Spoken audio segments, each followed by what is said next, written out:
दोस्तों Indian railway finance corporation limited यानी IRFC की बात करें तो देख सकते हो कि कंपनी को बहुत बड़ा गिफ्ट मिला है सरकार की तरफ से। सरकार ने इसको नवरत्न का दर्जा दे दिया है। अब बहुत सारा फ्रीडम मिल चुका है कंपनी को काम करने के लिए, इंडिया में भी और ग्लोबल बाज़ार में भी। इसके अलावा अलग अलग सेक्टर में भी कंपनी बिना सरकार की रजामंदी के भी काम कर पाएगी, परमिशन लेने की ज़रूरत नहीं। तो यहाँ पे आने वाले समय में क्या आईआरएफसी के लिए अब रोल बढ़ता हुआ दिखाई देगा? क्या आईआरएफसी आने वाले समय में बेहतर करेगा अब? क्योंकि नवरत्न कंपनी बन चुकी है। अब आप देख सकते हो कि आईआरएफसी जो रेलवे की इंफ्रा कंपनियों के लिए फंड प्रोवाइड करने के लिए ही स्थापना की गई थी, लेकिन कंपनी ने पिछले दिनों क्लियर किया कि वो अब दूसरे सेक्टर में भी एंट्री करेगी। उन्होंने रिन्यूएबल एनर्जी सेक्टर के लिए भी अब फंड प्रोवाइड करने का फैसला कर लिया। ऐसे में क्या है आगे की रणनीति, समझने की कोशिश करेंगे। इसके अलावा रेलवे सेक्टर से संबंधित कुछ बड़ी अपडेट निकल के आ रही है, जिनको हम एक एक करके डिस्कस करेंगे। लेकिन फ्रेंड्स, उससे पहले अगर आप पहली बार हमारे चैनल पे आए तो चैनल को सब्सक्राइब कर दीजिए, एक बेल आइकॉन दबा दीजिए ताकि जब भी नया वीडियो बने पहला नोटिफिकेशन आपको मिले। वीडियो पसंद आए तो लाइक से ज़रूर कीजिए। चलो फ्रेंड्स, वीडियो स्टार्ट करते हैं। मैं हूँ आपका दोस्त SB दवे और हमारे अपने चैनल ऑनलाइन कमाई में आपका बहुत बहुत स्वागत है। तो बाजार में आज शानदार तेजी थी। सेंसेक्स में 750 पॉइंट के आसपास की तेजी देखने को मिली, लेकिन निफ्टी फाइनेंशियल सर्विस में तेजी कोई खास नहीं थी। आज 23,050 के स्तर पे क्लोजिंग दी है, जहां पे मात्र 22 पॉइंट की ही तेजी थी, यानी 0.1% आज निफ्टी फाइनेंशियल सर्विस ने पॉजिटिव क्लोजिंग दी है। तो कुल मिला के आज फाइनेंशियल सर्विस सेक्टर में कोई खास प्रदर्शन नहीं था। और यहाँ पे इसके बीच में देख सकते हो कि FIDI के आंकड़े भी आ चुके हमारे सामने। आज की वॉल्यूम कैसा रहा, किस तरह से उन्होंने खरीदारी की, तो निराशा लगी हाथ, क्योंकि आज भी FI ने बिकवाली की है। FI अभी भी बाज़ार में बिकवाल बने हुए। तो देख सकते हो कि यहाँ पे आज FI ने 12,045 करोड़ का फ्रेश इन्वेस्टमेंट किया है, लेकिन सामने 14,940 करोड़ की उन्होंने बिकवाली कर दी। यानी आज उन्होंने 2,895 करोड़ रुपीज़ का माल बेचा, यानी करीब 2,900 करोड़ की बिकवाली आज भी कर दी है। और अभी 3 दिन हुए नया ट्रेडिंग सेशन शुरू होकर, नया महीना शुरू हुआ है, और आप देख सकते हो कि अभी तक इन्होंने 11,089 करोड़ का माल बेच दिया है 3 दिन में। लगातार वो बिकवाल बने हुए। ये बात अलग है कि पिछले 2 दिन के मुकाबले आज थोड़ी सी उनकी बिकवाली कम थी, लेकिन ओवरऑल अभी भी बाजार में वो बिकवाल बने हुए। बाजार को जो सपोर्ट मिल रहा है तो वो है DI की तरफ से। आज DI ने 15,068 करोड़ का फ्रेश इन्वेस्टमेंट किया, सामने 11,697 करोड़ की उन्होंने बिकवाली की। तो उनकी जो खरीदारी है वो 3,370 करोड़ की है, यानी 3,370 करोड़ का उन्होंने आज नया माल खरीदा है। और अभी सबसे अच्छी बात यह है कि इस महीने की शुरुआत में 3 दिन हुए 17,012 करोड़ का उन्होंने नया फ्रेश इन्वेस्टमेंट कर दिया है, यानी उनकी 11,000 करोड़ की बिकवाली के सामने FI की 17,000 करोड़ की DI ने खरीदारी कर दी है। ये बाजार के लिए बहुत बड़ा प्लस पॉइंट है कि DI अभी भी बहुत अच्छी खरीदारी कर रहे हैं। अब यहाँ पे अगर हम IRFC की बात कर ले तो आज 118 पर क्लोजिंग देखने को मिली है।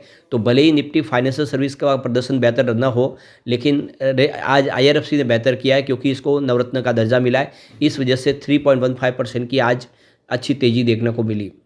तो अब देख सकते हो कि रिवेन्यू के मामले में 26,600 करोड़ का रिवेन्यू IRFC का है, और इंडिया की जो गवर्नमेंट NBFC है उसमें तीसरी सबसे बड़ी लार्जेस्ट NBFC का दर्जा इसको मिला है। और यहाँ पे कंपनी का प्रॉफिट भी अगर देखें तो 6,400 करोड़ के आसपास का प्रॉफिट है। और तो काफ़ी शानदार रेवेन्यू अर्न करने वाली कंपनी है, काफ़ी बड़ी लार्ज कैप कंपनी है। तो अब IRFC को देख सकते हो कि नवरत्न का स्टेटस मिल चुका है, और कंपनी के लिए ये बहुत बड़ा अचीवमेंट है। IRFC के कामकाज की बात करें तो 80% इंडियन रेलवे के रोलिंग स्टॉक्स को और दूसरे जो और रेलवे के प्रोजेक्ट है उनको ही फंड प्रोवाइड करने के लिए काम करती है। और पिछले कई सालों से देखे बॉन्ड के माध्यम से फंड रेज करके रेलवे की कंपनियों को फंड प्रोवाइड करती है।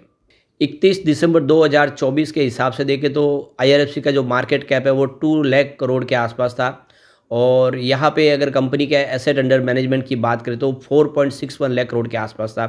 कंपनी का नेटवर्थ करीब 52,000 करोड़ के आसपास था। और बैलेंस शीट साइज अगर देखें कंपनी की तो 4.81 लाख करोड़ के आसपास थी। इससे आप अंदाज़ा लगा सकते हैं कंपनी की कामकाज और साइज़ कितनी बड़ा है। इसकी शुरुआत अगर आप देखें तो 12 दिसंबर 1996 को हुई थी, और 100% इसमें जो है सरकार की स्टेक है और राष्ट्रपति की कंपनी है। प्रमोटर ग्रुप में अगर आप देखें तो राष्ट्रपति है। 86% की यहाँ पे टोटल होल्डिंग अभी सरकार के पास ही है। तो यहाँ पे देख सकते हो कि मार्च 2018 में कंपनी को मिनी रत्न का कैटेगरी 1 स्टेटस मिला था और स्टॉक एक्सचेंज में जनवरी 2021 में लिस्ट हुई। आईपीओ लाया गया था, इसका 26 रुपये उसकी प्राइस रखी गई थी और अभी इस समय इसकी प्राइस 140 के आसपास है, जो 229 तक जाके आ चुके हैं। काफ़ी बेहतर प्रदर्शन किया था, लेकिन बाजार की गिरावट का असर यहाँ पर भी देखने को मिला, स्टॉक नीचे आया। अब इस मौके पे जो नवरत्न का स्टेटस मिला है, जो मनोज कुमार दुबे सीएमडी और सीईओ आईआरएफसी के, उनका कहना है कि जो सरकार ने हमें नवरत्न का स्टेटस दिया है, यह हमारी फाइनेंशियल स्ट्रेंथ को साबित करता है, हमारे कमिटमेंट रेलवे के सेक्टर के लिए, जो इंफ्रास्ट्रक्चर के लिए जो हम प्रोजेक्ट के लिए जो फंड प्रोवाइड करते हैं, उसको रिवार्ड के तौर पे सरकार ने ये दिया है और इससे हमें और मोटिवेट करेंगे। हम आने वाले समय और तेज़ी से काम आगे बढ़ाएंगे और आप देख सकते हो कि कंपनी नवरत्न बन चुकी है और आने वाले समय निकट भविष्य में महारत्न की तरफ आगे बढ़ती हुई दिखाई देगी। अब हम अपने बिजनेस को तेज़ी से आगे बढ़ा पाएंगे, हम अलग सेक्टर में भी इंटर हो पाएंगे, ये सीएमडी मनोज कुमार दुबे का कहना है। तो यहाँ पे मनोज कुमार दुबे का कहना है कि रेलवे सेक्टर के साथ में हम power generation, transmission, mining, fuel, coal, warehousing, telecom और हॉस्पिटैलिटी में भी अब फंड प्रोवाइड करने के लिए स्वतंत्र है। कंपनी ने ऑलरेडी यहाँ पे देख सकते 20 BOBR ट्रैक्स एनटीपीसी की तरफ से फंड प्रोवाइड करने के लिए 700 करोड़ रुपीज़ का यहाँ पे एक MOU साइन कर लिया है और ये लोएस्ट बिडर बने थे कंपनी के तरफ से जो एनटीपीसी का जो टेंडर था।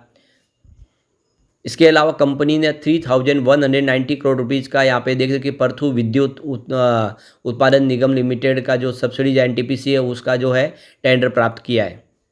इसके अलावा एनटीपीसी की ही जो subsidies company NTPC renewable energy limited, उसको 7500 करोड़ रुपये का फंड प्रोवाइड करने के लिए उनके साथ में आप देखें तो बिजनेस टाइप कर लिया है और आप इस तरह से देख सकते हो कि अब रिन्यूएबल सेक्टर में भी एंट्री कंपनी ने कर ली है। आने वाले समय में और भी शानदार तेज़ी से कंपनी अपने काम को आगे बढ़ाएगी। यहाँ पे कंपनी अपने पोर्टफोलियो को और तेज़ी से आगे बढ़ाते हुए देख सकते हो कि रेलवे प्रोजेक्ट के लिए अलावा metro rail project, port rail project और कनेक्टिविटी और ऐसे और बहुत सारे प्रोजेक्ट के ऊपर फंड प्रोवाइड करने को बिल्कुल तैयार है। तो ये बहुत बड़ी गुड न्यूज़ है और बहुत बड़ा अचीवमेंट है। यहाँ पे एक और जो बड़ी अपडेट निकल के आ रही है, नॉर्थ ईस्ट फ्रंटियर रेलवे अपने इंफ्रास्ट्रक्चर को अपग्रेड करने और सेफ्टी के ऊपर बहुत सारा खर्च करने को बिल्कुल तैयार है। तो नॉर्थ ईस्ट फ्रंटियर रेल की बात करें तो ये वेस्ट बंगाल के 5 डिस्ट्रिक्ट और नॉर्थ बिहार को कवर करते हैं, जिसमें आप देखें तो 7 डिस्ट्रिक्ट तो है वेस्ट बंगाल के और 5 डिस्ट्रिक्ट है नॉर्थ बिहार के जो रेलवे के अंडर में आते हैं। उनके लिए सेफ्टी के लिए और रेलवे नेटवर्क को मजबूत करने के लिए काफ़ी बड़े प्रोजेक्ट का ऐलान किया गया है। इसके अलावा जो बड़ी अपडेट निकल के आ रही है, साउथ उड़ीसा के लिए मिनिस्ट्री ऑफ रेलवे की तरफ से बहुत सारे प्रोजेक्ट का जो है यहाँ पे सैंक्शन किया गया है, जिसमें आप देखें तो 250 किलोमीटर लॉन्ग एक Gopalpur Raigarh new railway line बिछाने के लिए हरी झंडी मिल गई है, जिसका अभी सर्वे होगा और आने वाले समय में इस प्रोजेक्ट को पूरा किया। इसके अलावा देखें तो ये नापुदाड़ा गनूपुर में जो ट्रैक है उसको डबल करने के प्रोजेक्ट को भी हरी झंडी मिल चुकी है और इसके अलावा एक गुनुपुर थेरुवली की जो 73.62 किलोमीटर की रेलवे ट्रैक है उसको नया बिछाने के लिए भी यहाँ पे सरकार ने हरी झंडी दे दी है। तो बहुत सारे प्रोजेक्ट जो आने वाले समय देख सकते हैं कि ओडिशा में कंप्लीट होंगे, जिसमें आईआरएफसी के लिए भी काफ़ी बड़ी संभावना दिख रही है। ऐसे में आने वाले समय आईआरएफसी बेहतर कर सकता है। लॉन्ग टर्म इन्वेस्टर के लिए यहाँ पे बहुत सारी अपॉर्चुनिटी दिखाई दे रही है। लेकिन फ्रेंड्स, कोई भी इन्वेस्टमेंट करने से पहले अपने फाइनेंशियल एडवाइजर से एडवाइस ले ले या अपना खुद का रिसर्च करें, क्योंकि मैंने वीडियो आपके एजुकेशनल पर्पज़ के लिए ही बनाया। वीडियो पसंद आए तो लाइक शेयर जरूर कीजिए और चैनल को सब्सक्राइब कर दीजिए। Thank you friends.